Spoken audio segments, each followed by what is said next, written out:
Assalamualaikum warahmatullahi wabarakatuh. Sekali bagi Allah kami memuji, memohon pertolongan, dan meminta ampunan.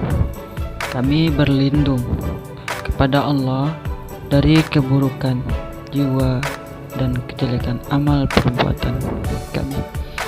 Salawat dan salam semoga tetap tercurahkan kepada Nabi Muhammad SAW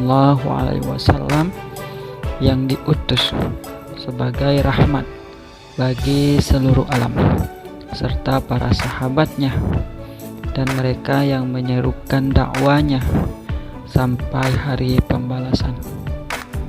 Amma ba'du. Selamat pagi anak-anak Bapak yang tercinta kelas 7, yang mana pertemuan pertama Bapak sudah membahaskan iman kepada Allah. Iman bermakna percaya kepada Allah Subhanahu wa Ta'ala. Dan banyak lagi cara-cara kita untuk mengenal Allah, yang mana minggu pertama sudah Bapak bahas, yaitu 4 cara untuk mengenal Allah. Yang pertama, mengenal wujud Allah, mengenal rububiyah Allah, mengenal uluhiyah Allah, mengenal nama dan sifat Allah. Baik anak-anakku sekalian, untuk pembahasan selanjutnya yaitu makna al-asmaul al-husna. Selain Allah mempunyai sifat wajib, sifat mustahil, dan sifat jaiz Allah Subhanahu wa Ta'ala, Allah juga memiliki sebutan nama-nama lain yang banyak jumlahnya. Asmaul husna kita belah menjadi 2, yang berasal dari bahasa Arab. Asma'u berarti nama-nama, al-husna berarti artinya baik. Jika kita gabungkan asmaul husna, artinya adalah nama-nama yang baik.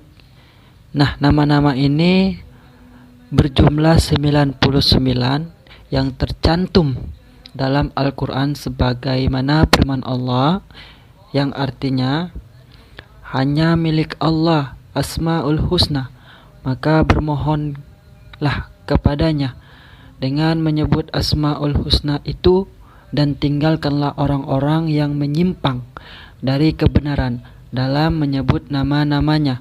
Nanti mereka dapat balasan terhadap apa yang mereka kerjakan. Quran Surat Al-A'raf, Quran ke-7 ayat 180. Selanjutnya, Asmaul Husna itu terdiri dari 99 nama. Yang akan dijelaskan dalam pembahasan ini hanya 4 saja, antara lain Al-Alim, yang artinya maha mengetahui.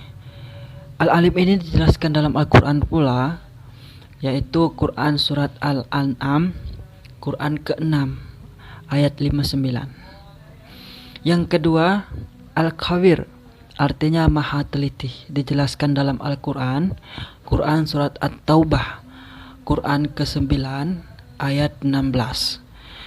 Yang ketiga, As-Sami, artinya maha mendengar, dijelaskan dalam Al-Quran, Quran Surat An-Nisa, Quran ke-4 ayat 148, dan Quran Surat Al-Baqarah, Quran ke-2 ayat 256. Yang keempat, yang terakhir, Al-Basir, artinya maha melihat, dijelaskan dalam Al-Quran, Quran Surat Al-Hujarat, Quran ke-49 ayat 18. Baik anak-anakku sekalian, Al-Alim, apakah kita bisa mendekati dengan Al-Alim sebagai manusia? Jawabannya tentu tidak, karena kita hanya memiliki pendengaran. Kita hanya mengetahui yang kita lihat.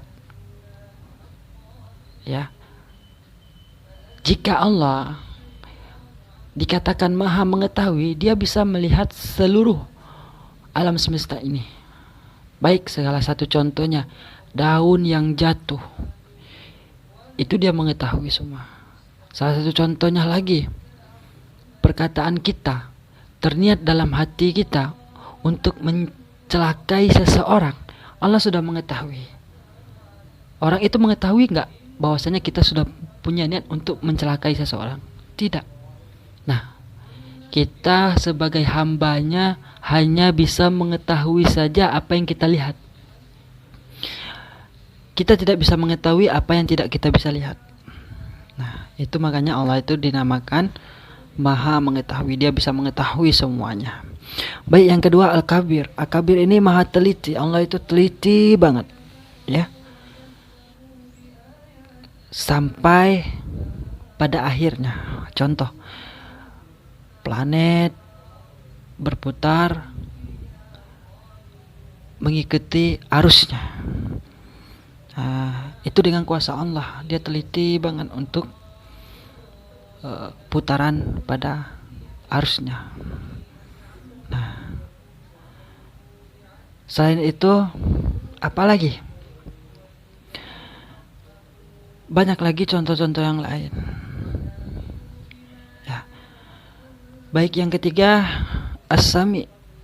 As-Sami ini Allah Maha Mendengar. Kita bisa nggak menjadi As-Sami? Tentu tidak. Kita hanya hamba. Nah, oleh karena itu kita hanya bisa mendengar dengan jarak yang tertentu, ya. Bisa mendengar jarak yang tertentu. Kita tidak bisa mendengar apa bisikan-bisikan dari makhluk Allah yang lain, seperti makhluk Allah yang bernama semut, seperti makhluk Allah yang makhluk gaib Allah, malaikat, jin, setan, dan seterusnya. Nah, makanya Allah itu Maha Mendengar. Dia bisa mendengar semua yang Dia ciptakan, baik itu makhluk hidup, ya, Allah bisa mendengar. Sedangkan kita cuma hanya sebatas pendengaran saja dengan jarak yang tertentu. Yang terakhir Al-Basir, artinya Maha Melihat. Dia bisa melihat semua dari yang tidak nampak. Dari yang tidak nampak. Kalau kita manusia hambanya ini terbatas penglihatan kita, maka dari itu Allah itu bergelar, dimiliki nama Maha Melihat. Dia bisa melihat seluruh alam ini. Bahkan makhluk-makhluk yang gaib pun Dia bisa melihat. Bahkan bisikan hati pun kita ini Dia bisa melihat. Nah, itulah kebesaran dan keagungan Allah Subhanahu wa taala dengan nama-namanya yang berjumlah 99 nama. Masih banyak yang lain lagi yang kita amalkan. Tapi dalam pembahasan ini hanya 4 nama saja yang Bapak jelaskan. Sekiranya itu saja, mudah-mudahan paham dan jelas apa yang dikatakan tadi. Mudah-mudahan kita semua, khususnya anak-anak Bapak, selalu takut kepada Allah karena ada yang mengawas. Baik anak-anakku sekalian, untuk pertemuan berikutnya, hikmah beriman kepada Allah Subhanahu wa taala. Tugasnya kalian lihat di buku paket bagian bab 1. Ada Quran surat Al-An'am, ada Quran surat At-Taubah, ada Quran surat An-Nisa, ada Quran surat Al-Baqarah, ada Quran surat Al-Hujarat. Nah, itu Arabnya yang Bapak garis merah ini, tulisannya Bapak garis merah ini, ya, Quran surat Al-An'am, semuanya yang garis merah itu kalian tulis Arab dan terjemahannya. Tidak usah dikumpulkan, cukup ditulis di buku catatan kalian. Sambil baca, sambil menulis, biar kalian dapat pahala membaca kitab-kitabnya Allah. Baik, itu saja anak-anakku sekalian. Wallahu muwaffiq ila aqwamut thoriq.